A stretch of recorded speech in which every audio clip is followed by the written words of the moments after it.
안녕하세요 여러분, 수익률 상승에 도움을 드리고 싶은 헬퍼입니다. 오늘 같은 경우에도 일단 영상을 찍었는데 오늘 같은 경우에도 소리가 녹음이 안 됐더라고요. 그래서 다시 영상을 찍게 되었고요. 오늘 같은 경우에는 이제 설명하는 순서를 조금 말씀드리면, 이 코스피 관련돼서 오늘 마감 시황 조금 간단하게 설명드리고요. 그 다음에 코스피랑 코스닥, 코스피 200 선물에 대해서 수급 간단히 설명드리고, 그 다음에는 코스피 차트에 대해서 조금 설명드리고요. 그 다음에 V코스피, 코스피 안에 있는 내재 변동성 설명드린 다음에 오늘은 간단하게 이 빨간색 탭에 있는 종목들 설명드리도록 하겠습니다. 미국 같은 경우에는 S&P랑 애플 그리고 테슬라 종목 설명해 드리도록 하겠습니다. 다시 이제 마감 시황 부분 조금 설명드리면, 오늘 같은 경우에는 코스피가 한 0.7% 상승을 하였습니다. 장초에는 사실 1.6% 정도 큰 폭으로 상승을 했다가 이렇게 주가가 또 다시 또 하락을 하였다가 결국에는 조금 상승을 하면서 마감을 하였고요. 코스닥 같은 경우에는 꾸준히 조금 상승을 하면서 한 2% 정도 상승률을 나타내었습니다. 오늘 특징주라고 한다면 이제 시가총액 상위주 중에서 LG전자랑 사실 SK라고 할 수 있습니다. LG전자 같은 경우에는 MC 부분이죠. 잠시만요. 네. 잠시 조금 오류가 걸리고 있는데, 이 MC 부분인 휴대폰 관련 부분에서 다시 말씀드리도록 하겠습니다. MC 부분인 이 모바일 관련 부분을 조금 약간 매각할 수 있다는 뉴스가 나오면서 조금 시장이 긍정적으로 반응을 했습니다. 이 MC 관련 부분이 누적적으로 적자가 한 5조 정도 되기 때문에 조금 그 부분이 시장은 조금 호재라고 판단을 한 것 같고요. SK 같은 경우에는 이제 자회사 SK 바이오사이언스가 노바백스랑 이제 백신 구매 추진을 한다고 이제 공시가 나면서 조금 상승을 하였습니다.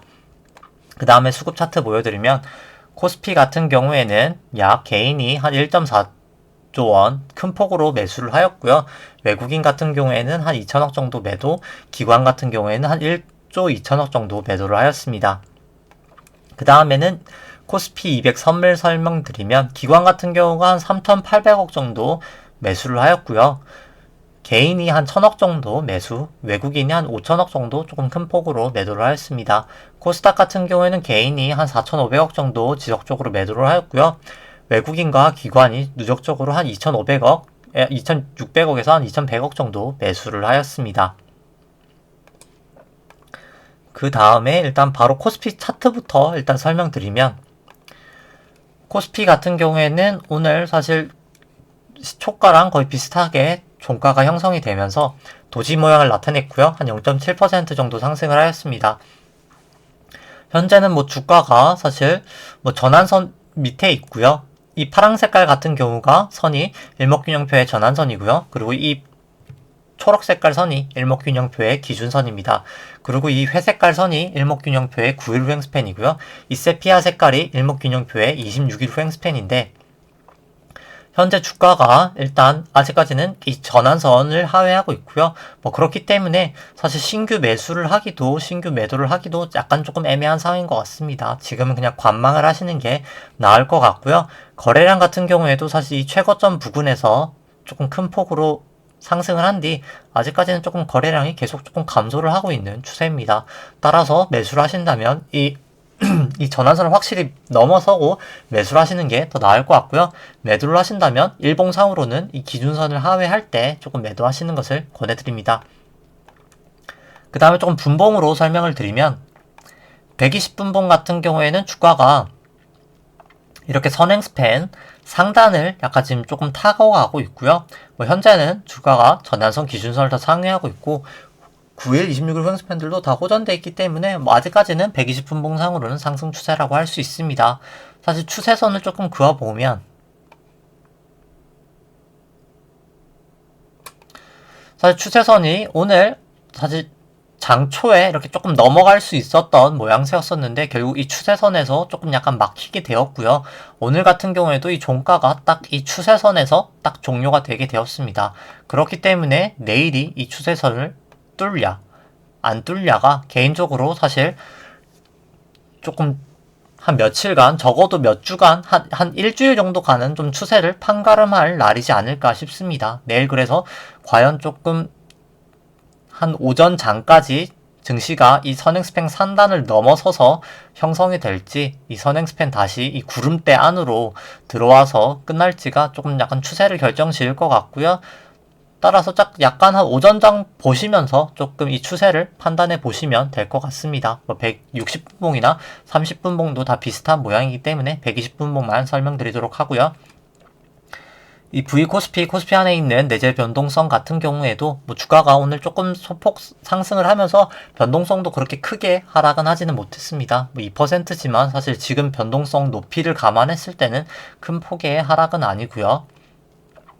현재 9일 후행 스팬도 약간 언제든 역전, 다시 호전될 수 있는 모양새를 나타낼 수 있기 때문에 아직까지는 조금 변동성이 높은 구간이기 때문에 조금 투자를 유의해야 되는 시점이라고는 판단이 됩니다. 그 다음에는 이제 신용장고를 보여드리면, 신용장고 같은 경우에는 여전히 최고점 수준을 계속해서 유지를 하고 있고요. 코스피 시총을 이제 신용장고를 코스피 시총으로 나눈 수치 같은 경우에도 여전히 높은 수준을 유지하고 있는데, 이렇게 최고점을 쳤다가 내려갈 때가 보통은 조금 몇 달 뒤 정도의 증시가 조정을 보이기 때문에 약간 유의하시는 것은 필요하다고 판단이 됩니다. 코스닥 같은 경우에는 차트 모양이 거의 비슷하기 때문에 설명을 생략하도록 하고요. 코스피 누적 수급 같은 경우에도 개인 같은 경우에는 2020년부터 지속적으로 계속 매수를 하고 있고요. 외국인과 기관 같은 경우에는 2020년부터 지속적으로 이렇게 매도를 하고 있습니다. 그 다음에 일단 코스피 밸류에이션 차트를 잠깐만 조금 보여드리면, 이 차트 같은 경우에는 이 파란 색깔 선이 코스피고요. 이 빨간 색깔 차트가 코스피 안에 있는 기대 수익률, 내재 수익률이라고 할 수 있는 것을 이제 국고채 10년 금리로 차감을 한 숫자입니다. 이게 높을수록 주식이 저평가, 낮을수록 주식이 고평가라고 생각을 하시면 될 것 같고요. 보통 이게 일드 갭이라고 많이 표현을 합니다. 이제 주식과 채권 간의 수익률 차이라고 해서 일드 갭이라고 많이 표현을 하고요. 현재 같은 경우에는 일드 갭으로 봤을 때는 밸류에이션상 그냥 적정한 수준이다 라고 과거 평균 대비해서 생각을 할 수 있을 것 같습니다. 충분히 일드 갭으로도 과거 저점보다는 충분히 상승할 수 있는 여력은 있다고 판단이 되고요. 그 다음에는 이 밑에 있는 빨간색 차트는 아까 말씀드린 코스피 안에 있는 기대 수익률, 내재 수익률을 국고채 금리로 아예 나눠버린 숫자입니다. 이거 같은 경우에는 이제 페드 모형이라고 하고요. 보통 연방준비은행이 많이 사용하기 때문에 이 페드 모형이라고 불립니다. 조금 약간 밸류에이션 차이가 나는 것은 이 페드 모양 같은 경우가 이제 나누기 때문에 이 분모값에 더 민감하게 반응을 하고요. 지금 국고채 10년 금리가 최근에 좀 상승했음에도 불구하고 절대 수치가 과거 대비해서 매우 낮기 때문에 지금 좀 일드갭상으로는 조금 추가적인 상승력이 충분히 있다고 판단이 됩니다. 따라서 일드갭 같은 경우는 이 금리가 상승을 하게 되면 조금 더 급격히 하락하지 않을까라고 판단을 하고요. 그 다음에는 이제 코스피 부분은 다 설명을 드린 것 같아서 이제 이 빨간색 탭 설명드리도록 하겠습니다. 첫 번째 종목은 삼성전자고요. 이 파란 색깔 선이 이 삼성전자 주가 차트입니다. 이 연두 색깔 선이 아까 말씀드린 기대 수익률이고요. 기대 수익률, 내재 수익률, 금리라고 할 수 있습니다. 높을 때 주가가 저평가, 낮을 때가 이제 주가가 고평가라고 생각하시면 되는데요. 삼성전자 같은 경우에는 약 6.4%에서 한 8% 정도가 되면 주가가 일단 고평가가 돼서 조금 주가가 하락하는 경우가 많았습니다. 이 경우에도 그랬고요. 이 경우에도 그랬고 여러 경우에서 그랬기 때문에 지금이 거의 한 7.9%이기 때문에 일단 언제든지 하락할 수 있는 가능성은 조금 열려있는 상태라고 판단이 되고요. 다만 최고치가 갔을 때가 한 6.4%까지도 하락을 했던 경험이 있기 때문에 충분히 아직까지는 더 상승할 수 있는 여력은 있지만 일단 밸류에이션 상은 꽤 많이는 왔다라고 생각하시면 될 것 같습니다. 이 보라 색깔 선이 이 연두 색깔 기대 수익률을 국고채 10년 금리로 나눈 아까 말씀드린 페드 모형이고요. 현재 매우 저금리 상황이기 때문에 과거 대비해서는 조금 더 금리를 조정했을 때는 상승 여력은 있는 것으로 판단이 됩니다. 그 다음에는 이제 삼성전자 조금 절대같이 평가해드리면 삼성전자는 제가 연구 성장률을 3%로 설정을 하였고요. 현재 주가가 약 한 87,000원 정도 되는데 잉여 현금 흐름이라는 FCF 모델로 밸류에이션을 했을 때는 목표 주가가 약 한 13만 8천원 정도 나오게 됩니다.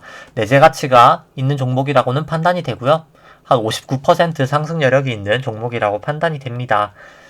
이 잉여 현금 흐름을 조금 구하는 방식을 설명드리면 이 영업 현금 흐름에서 캐펙스 금액을 차감하게 되면 잉여 현금 흐름이 나오게 됩니다.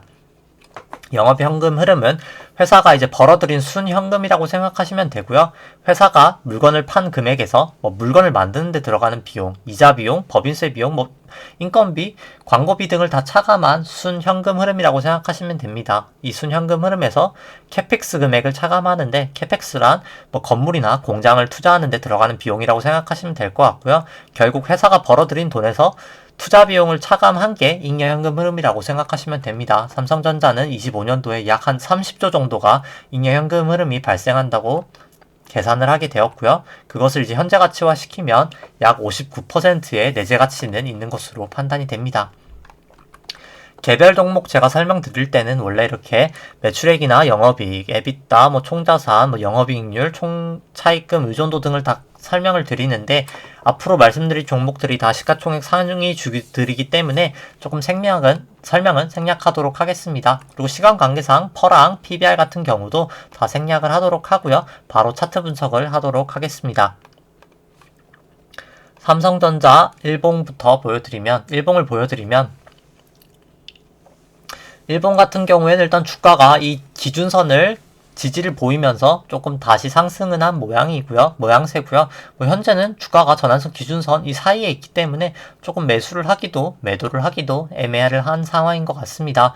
전환선을 돌파하면 그때 매수하시고 기준선을 하회하면 일단 조금 매도를 하시는 전략이 필요할 것 같고요. 다른 종목들도 마찬가지지만 일단 조금 액티브하게 대응을 하신다면 이 120분봉으로 기준선을 상회하면 일부 매수, 이 선행 스팬을 상회하면 일부 매수 하시는 전략 하시면 될 것 같고요. 이 전환선을 하회하면 일부 매도, 이 선행 스팬 바닥까지 하회하거나 아니면 전환선을 하회할 때 전략 매도 하시는 전략을 하시면 될 것 같습니다. 그 다음은 이제 현대차고요. 현대차 같은 경우에는 최근에 이제 애플카 이슈 때문에 주가가 많이 상승하면서 기대 수익률은 조금 많이 하락을 하였습니다. 내재 가치상으로는 충분히 주가가 많이 상승을 한 것 같고요. 이제 절대가치 평가를 해드리면 현대차 같은 경우는 이제 영성장률을 3%로 설정을 하였는데요. 현재 주가는 약 한 26만원 정도 되고요. FCF 기준으로 밸류에이션을 해보면 목표 주가가 한 23만원 정도 나옵니다. 이 기대 수익률이 약 한 마이너스 30%에서 플러스 30%는 오차 범위 내기 때문에 거의 현재 주가가 약 적정하다라고 생각되고요. 그 다음에 이제 차트 보여드리면 현대차 차트 같은 경우에는 현대차 같은 경우에도 주가가 일단 이 기준선을 지지받으면서 일단 다시 상승을 하였고요. 현재 주가가 이 전환선 기준선 다 상회하고 있기 때문에 지금 당장은 일단 매도를 하실 필요는 전혀 없을 것 같습니다. 이 전환선을 하회하면 일부 매도, 기준선을 하회할 때 전량 매도 하시는 게 필요할 것 같고요. 조금 위험 요인이라면 이 RSI가 다시 조금 70으로 하회하고 있는 점, 일단 이 9일 후행 스팬도 역전이 될 수 있는 점이 조금 위험 요인인 것 같습니다. 그 다음에는 롯데케미칼 설명드리면 최근에 주가가 상승을 하면서 이 기대 수익률이 조금 많이 하락은 하였지만 과거 대비해서는 조금 기대 수익률 상으로는 조금 더 상승 여력은 있다고는 판단이 되고요. 절대가치 평가를 해드리면 FCF 모델을 위해서 일단 연구 성장률을 한 2%로 설정을 하였고요. 현재 주가는 약 한 29만원 정도 되는데 FCF로 밸류에이션 했을 때는 약 한 34만원 정도까지는 상승 여력이 있는 것으로 나옵니다. 이거 같은 경우에도 오차 범위 내기 때문에 현재 주가가 거의 적정하다라고도 볼 수 있을 것 같고요. 그 다음에 이제 차트 분석해드리면 현재 같은 경우에 주가가 이 종목 같은 경우에도 이 기준선에서 약간 조금 지지를 보이고 있습니다. 만약에 이 기준선을 하회하면 그때 조금 매도하시는 게 필요할 것 같고요. 추가 매수를 하신다면 이 전환선까지는 조금 상회를 하고 매수하시는 게 나을 것 같습니다. 현재는 일단 9일 후행 스팬도 역전이 돼 있기 때문에 지금 당장은 조금 보수적으로 보시는 게 나을 것 같고요. 그 다음에는 셀트리온 설명드리도록 하겠습니다. 셀트리온 같은 경우에는 거의 한 4.5에서 5.5%를 사실 기대 수익률이 매우 그냥 꾸준하게 유지를 하고 있기 때문에 기대 수익률로는 조금 데이터를 얻기가 어려운 점이 있고요. 셀트리온은 연구 성장률을 제가 4%로 설정을 하였고요. 현재 주가는 약 한 31만원 정도 되는데 FCF로 밸류에이션 했을 때는 지금이 거의 적정 주가다라고 밸류에이션이 나오게 됩니다. 그 다음에 차트 분석해드리면 셀트리온 같은 경우에는 현재 주가가 전환선 기준선을 다 하회하고 있고요. 9일, 26일 후행스팬도 다 역전이 돼 있고 주가가 이 선행스팬 하단까지 지금 뚫어버렸기 때문에 조금 매도를 하시는 게 필요하지 않았나 판단이 됩니다. 이 1월 14일날 사실 매도하시는 게 가장 좋았을 것 같고요. 지금 같은 경우에도 다시 매수를 하신다면 이 선행스팬 바닥을 조금 상회할 때 일부 매수, 이 전환선 기준선까지 상회할 때 그때 조금 매수를 하시는 게 더 나은 선택이 되지 않을까 판단을 합니다. 그 다음은 이제 카카오고요.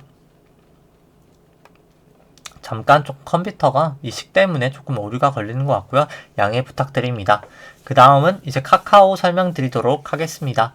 잠시만 양해를 부탁드리고요. 카카오 같은 경우에도 최근에 주가가 많이 상승하면서 기대 수익률은 조금 많이 하락을 하였습니다. 그럼에도 과거 최저점보다는 조금 위에 있지만 절대적인 수치가 한 5% 정도 수준이라 조금 그래도 주가 상승이 조금 많지 않았나 라고는 판단이 되고요. 그 다음에 일단 절대가치 평가해드리면 연구 성장률은 제가 4%로 설정을 하였고요. 현재 주가는 약 한 44만원 정도 되는데 FCF로 밸류에이션 했을 때는 목표 주가가 한 37만원 정도 나옵니다.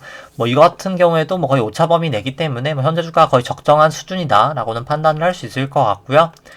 카카오 같은 경우에는 현재 주가가 전환선과 기준선은 다 상회하고 있기 때문에 여전히 상승 추세인 것 같고요. 매도를 하신다면 이 전환선 기준선을 깰 때마다 일부 매도하시는 게 나을 것 같습니다.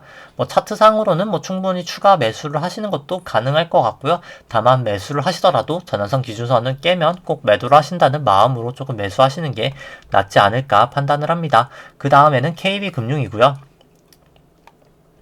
KB금융 같은 경우에는 과거 주가가 많이 하락을 하였기 때문에 최근에 주가가 상승하였지만 내재 수익률은 상당히 높은 상태이고요. 따라서 충분히 중장기적으로 주가 상승 여력은 상당히 조금 큰 종목이라고 판단이 됩니다. 그 다음에 일단 국고채 10년하고 KB금융지주 주가를 조금 보여드리면 상당히 유사하게 흘러가는 것을 보실 수 있습니다.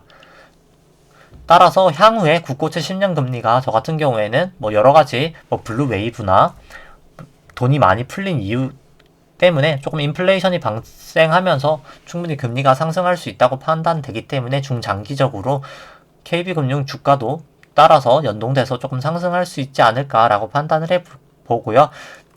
금융사 같은 경우에는 절대가치 평가를 하지 않기 때문에 바로 차트 분석해드리도록 하겠습니다.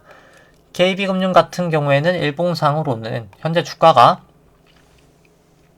이 선행스팬 하단도 지금 하회를 하였고요. 전환선도 하회를 하였습니다. 다행인 점은 조금 주가가 이 기준선에서 저항은 보이고 있지만 조금 부정적인 모양은 지금 단기적으로 나타나고 있고요. 이 9일 후행스팬과 26일 후행스팬도 다 역전이 되어 있기 때문에 이 기준선을 하회하면 꼭 매도를 하시는 것을 권해드립니다. 중장기적으로는 조금 상승할 수 있을 것 같지만 일단 단기적으로는 조금 차트가 위험해 보이는 것 같긴 하고요. 추가 매수를 하신다면 이 선행스팬 상단을 넘고 이 전환선을 넘었을 때 그때 조금 매수하시는 것을 권해드립니다. 그 다음은 이제 SK텔레콤이고요. SK텔레콤 같은 경우에도 최근에 주가가 많이 상승하면서 사실 기대 수익률 상으로는 과거 주가 안에 있는 기대 수익률이랑 이제 상대적인 비교를 해봤을 때는 현재 주가가 많이 조금 상승한 모양새입니다. 그럼에도 불구하고 일단 절대가치 평가를 했을 때는 자 연구 성장률은 3%로 설정을 하였고 현재 주가가 한 25만원 정도 되는데 절대가치 평가를 했을 때는 목표 주가가 한 66만원 정도 나오게 됩니다. 상당히 내재 가치가 있는 종목이라고 판단이 되는데요.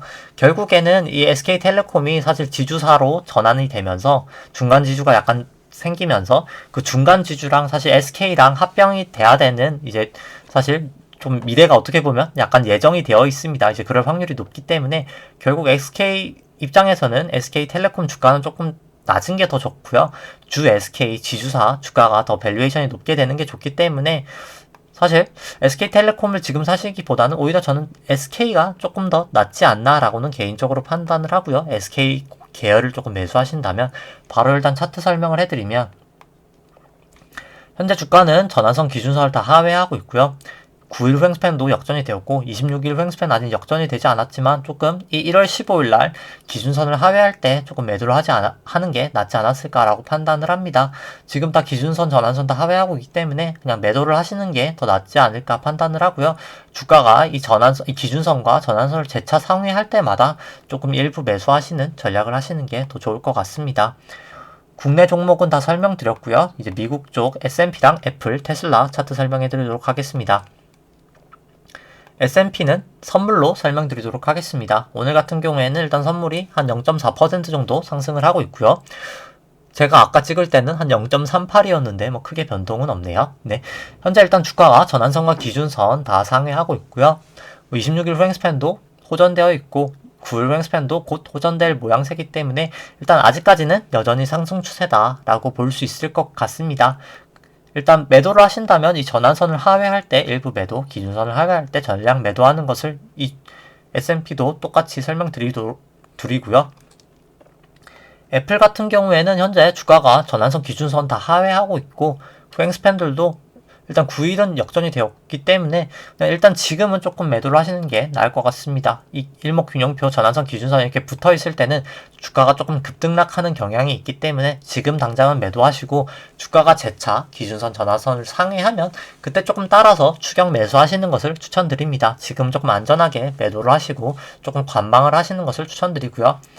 테슬라 같은 경우에는 현재 주가가 뭐 전환선 기준선 다 위에 있고 횡스팬들도 다 호전되어 있기 때문에 뭐 여전히 일단 상승 추세이기 때문에 뭐 매도를 하실 필요는 없을 것 같습니다. 다만 테슬라 주가가 이 11월부터 단 한 번도 종가 기준으로 이 전환선을 하회한 적이 한 번도 없습니다. 그렇기 때문에 테슬라 종목 같은 경우에 이 전환선을 깨버리면 그때는 조금 100% 그냥 바로 매도를 하신 다음에 뭐 재차 그냥 주가가 전환선을 다시 상회하면 그때 다시 사는 한이 있더라도 조금 완벽하게 다 매도를 하시는 게 저는 조금 더 낫지 않을까 판단을 합니다. 오늘 방송은 여기까지고요. 좋아요와 구독 눌러주시면 감사하겠습니다.